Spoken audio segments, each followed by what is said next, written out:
moc si toho vážím, že jsi tady zůstal nebo zůstala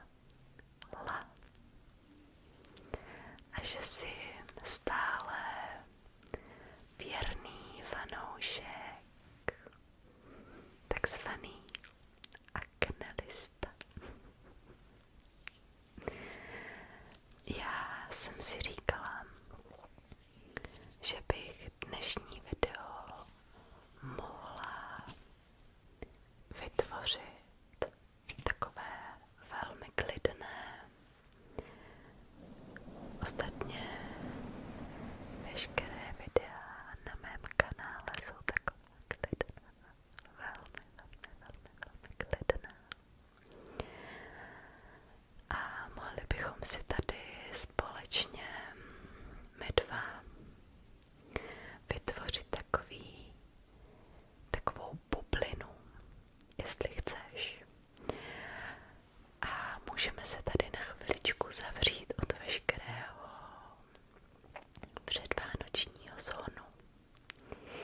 Takže představ si, že jsme teďkom tady v takové bublině, bublina klidu, štěstí a radosti. A zapomeň teď chviličku úplně na všechno, co je okolo, co je tam venku za oknem, za dveřma, nebo zkrátka, co je vůbec pryč z tady této naší bubliny. Já jsem si tady přinesla čaj ve svém takovém krásném hnědo-oranžovém hrníčku a budu ti tady chviličku povídat. Vím, že pro někoho Vánoce, celkově advent a nový rok může být stresujícím obdobím.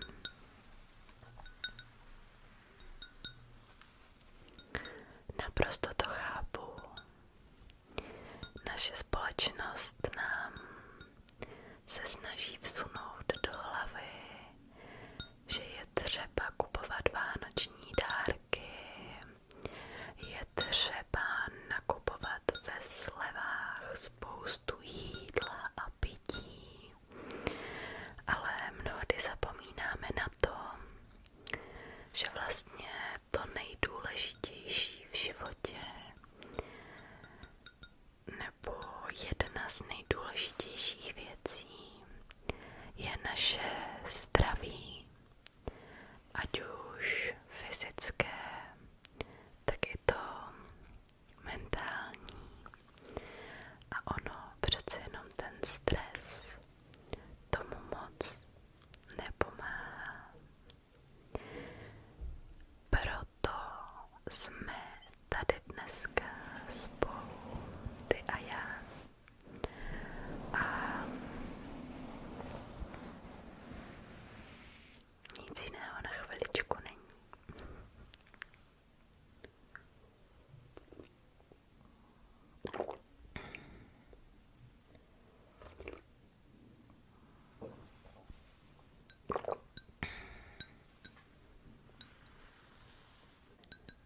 Já se přiznám, že jsem předevčírem byla v nákupním centru a teda vůbec se mi tam nelíbilo. Já teda obchoďáky celkově moc nemám ráda. Nerada nakupuju zbytečné věci jen pro vlastní potěšení. Nemám moc ráda místa, kde je hodně lidí a taky umělá světla. Ale přece jenom jsem něco ještě na Vánoce potřebovala koupit.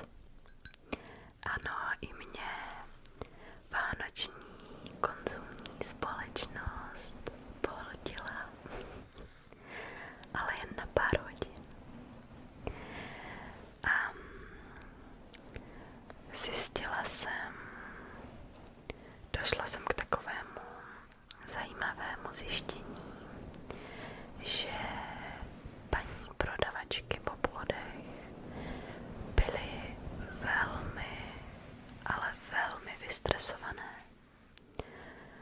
Šlo to na nich hrozně moc poznat. A já si osobně myslím, že to už je takový, jak to nazvat, poslední kapka nebo poslední bod, kdybychom si my jako společnost měli trošičku uvědomit, že je třeba zpomalit.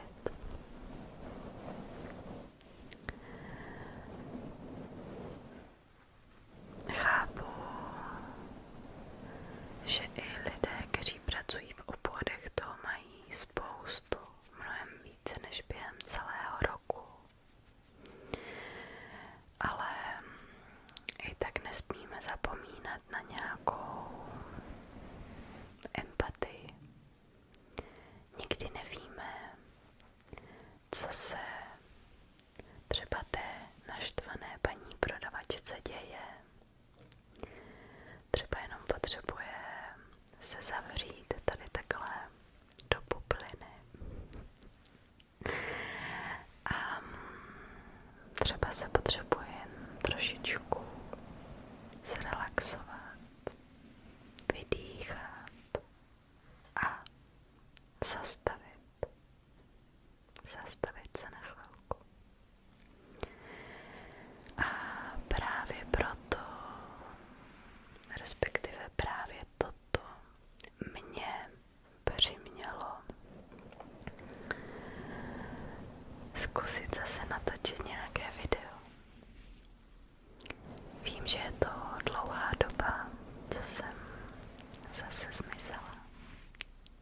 Ale zkrátka a dobře, někdy je třeba trošičku zastavit, zreflektovat a zase nabrat sílu a skočit do něčeho nového.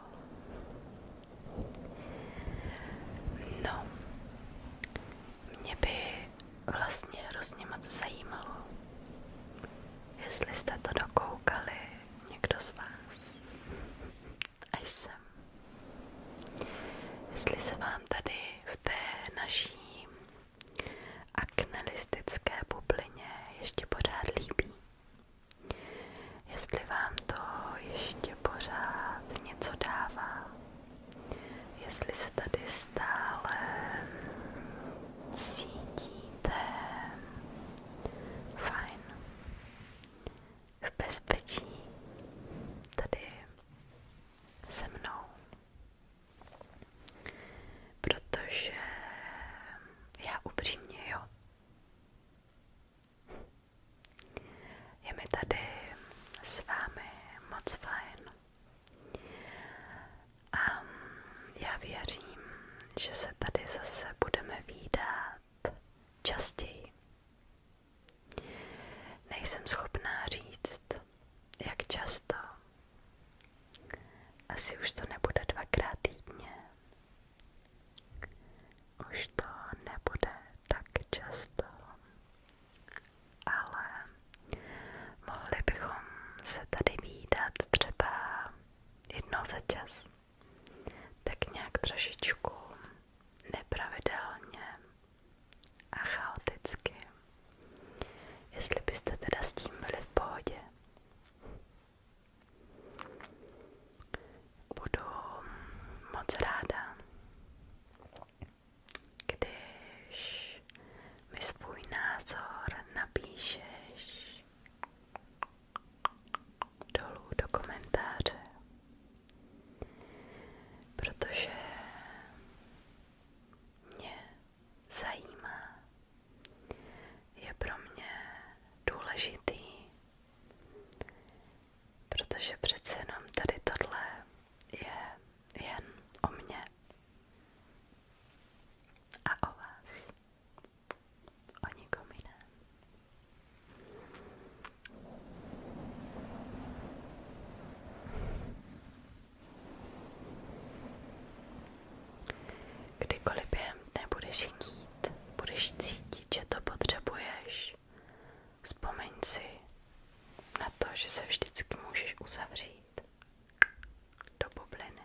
Měj se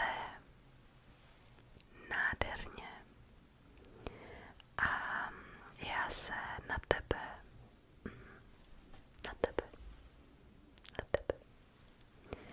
budu zase těšit u další